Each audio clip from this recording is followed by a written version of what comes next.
All right, this is our 1966 Defender project that we're about to get going on. We previously did a YouTube video on this and took it out for a ride, so you might want to go check that out.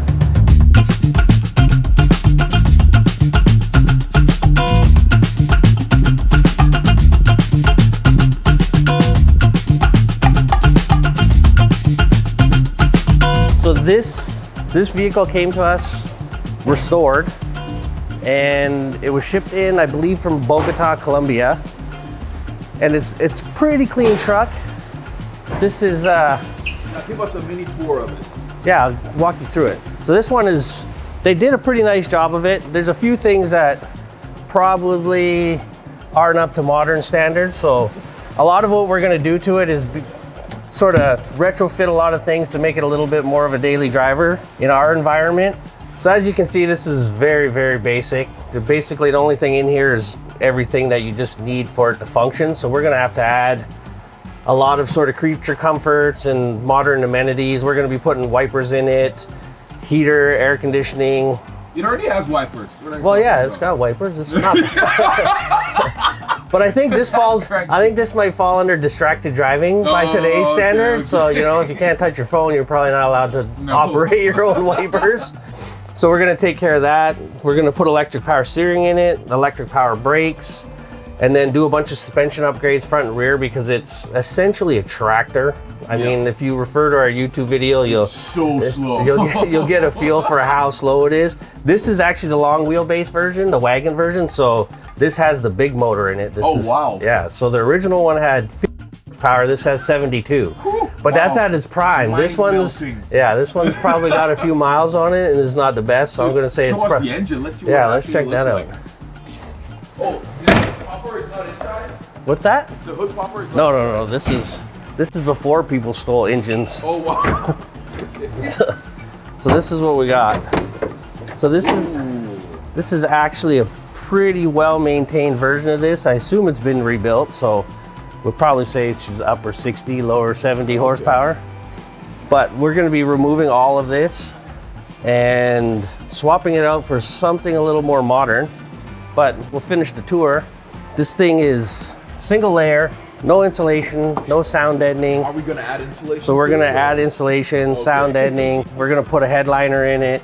Mostly just creature comforts, just to make it quieter, because this thing literally sounds like you're in a tin can going down the road. So we're going to take care of that. And then, like I say, suspension and brakes, just to make it a little safer and a little smoother. But the big thing that we're going to do to this thing is this. So we're going from basically a tractor with a cabin on it to this. Oh, that is beautiful. So this is our power plant from Revolt, and this is 480 horsepower and 1,000 foot-pounds of torque. 1,000 foot-pounds, that's great. So it's going to be pretty dramatic change. So a big part of what this is going to be is just packaging of batteries and all these sort of modern amenities and electronics. So it's going to be fairly challenging just because it is so thin. So we're going to have to start building some layers to it and finding some place to put all this kind of stuff. Yeah, so this whole assembly is going in the place of that, right? Yeah, so this replaces the motor and transmission, and then we'll be running a trophy truck style transfer case in this. Oh, so where is the transmission in this whole? This is essentially the drive unit. So this is Tesla based, so this is the Tesla motor. Revolt does all the packaging, and then there's a gear reduction drive, which is essentially this piece here. So this takes place of like the whole ICE setup. And then we'll be running a divorce transfer case that'll allow her to run like a 50-50 split and full-time all-wheel drive. So, and we'll be able to adjust the amount of torque output just based to help with battery longevity and all that kind of stuff. So it's going to be pretty dramatic. Like, it's, yeah. And then what about like cooling? Is that different from a traditional? Like, are we going to have a radiator? Yeah, we'll still have a radiator. This is actually liquid cooled. So it'll have its cooling system, so that'll remain kind of traditional style. We can use a standard style radiator, not this particular one, because of the type of coolant we have to use, we have to switch it over to an aluminum radiator. And then pretty much all the accessories will all be electric as well. And that'll run off of a separate 12-volt system. So where are the batteries for this going? Have you figured that out yet? Well, most of that's going to be based on corner weights. So we have the battery modules on their way, and then we'll place them throughout the vehicle to get our corner weights. Because traditionally with electric vehicles, and why so many people are kind of against them, is because they're really poor handling. Because they'll do like that battery brick or a slab, and then it just and that slab is, like if you do it as a slab, it's probably 1,000 pounds. Yep. Like 800 to 1,000 pounds. So it just throws the vehicles completely out of whack. So this one, we'll be doing it in separate battery modules. So we'll be able to place some in the front, some in the back, maybe some underneath. I'm trying to avoid that because she actually does off-road and do a bunch of overlanding. So I want to keep it as protected as possible. And then what about suspension? Are we keeping suspension standard? No, this one is geared so low that with this amount of horsepower and torque, we're gonna need something that's a lot more serviceable for her. And plus we're gonna go to 4-wheel disc brakes.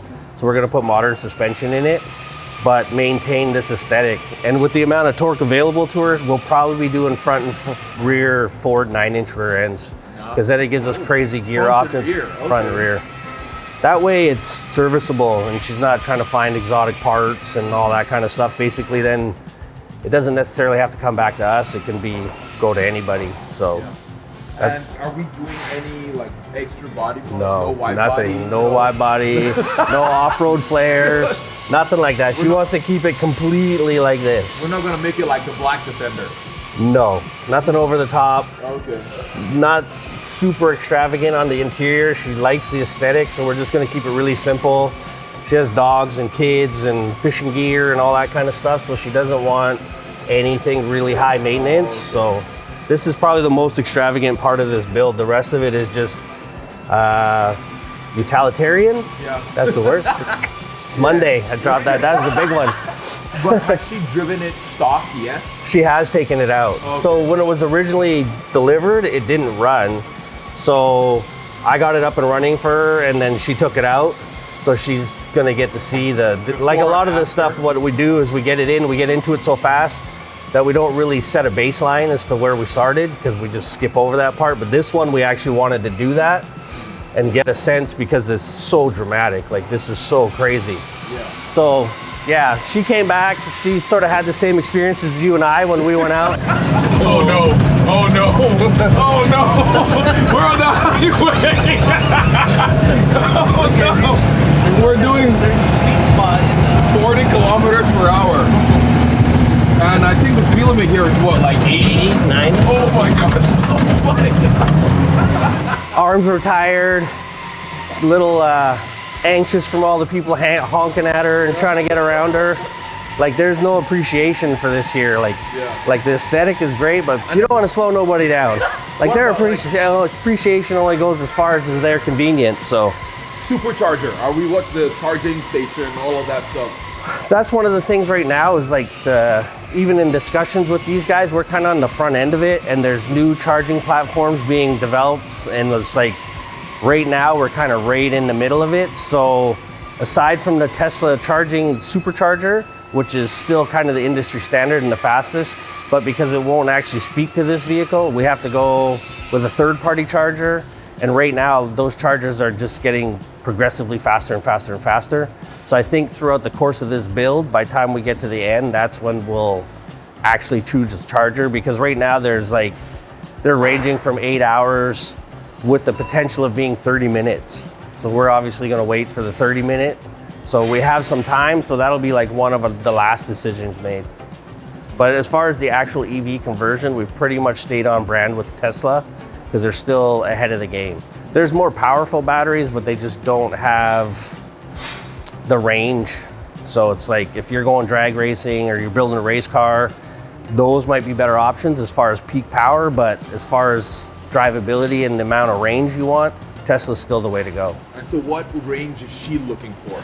We're shooting for like 200, 250 miles. Oh, wow. Which is quite a bit. Yeah. So that's essentially an entire Tesla battery pack, like all 16 modules.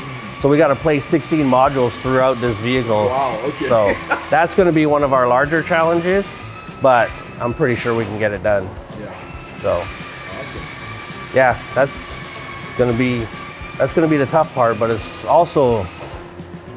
something that we've wanted to do for quite a while, just to play with it. Something of like electric builds? Yeah, to do an EV build, but do one properly, because I think they have a huge amount of potential, especially in something like this, because the standard would be either an LS swap so it'll be fun. I don't think it's going away, so we might as well participate. Yeah, and are we working on any other electric builds? Yes, we have another really fun one. It's a little bit different than this one, because this one's essentially going to become what we hope is our daily driver. The other one's just a fun one, and that one we actually just got commitment, and we're taking that one to SEMA. So that one's going to be a lot funner. So we just got confirmed for a spot at SEMA with that one. So that one's going to be, we're going to be jumping that one off right away at the same time as this one. So we'll get to follow along on that build. That one, we may have to hold back a little bit. And then we have another one that's more of a sports car based EV swap. That'll be pretty cool too, but a completely different format. That one will be more of the subframe standard Tesla layout, whereas this one is like an ICE sort of format to replace it. When you say ICE, internal combustion engine. Okay. Yes. It's EV upspeak. We're just trying to be cool. Very fancy. Yeah, very fancy. Just trying to appear educated. I'm doing my best. Yeah. But it's a completely new learning curve. So a lot of the things like in discussion with doing this is there's a lot of abbreviated terms that seem to keep coming up. So I gotta try to educate myself as quick as possible. So we kind of started at the top of the game. So that's good. Which makes it easier, because the guys that I'm dealing with, like Revolt, they're super knowledgeable, super easy to deal with. Every question I've had, I've gotten answered right away. So I think that's a big part of it. Some of these lesser companies kind of seem a little fly by night, and they're learning as they go too. So I think starting at the top is going to make it a lot easier for us. So if you want to see what we do to this and follow along with the build and some of the challenges that I'm sure we're going to encounter, like, subscribe, follow, all the things. You even can check us out on our podcast, Modify, with Trick Factory Custom, because I'm sure there's going to be some rants about this thing, and some of the challenges will probably get discussed on there. So yeah, check it out.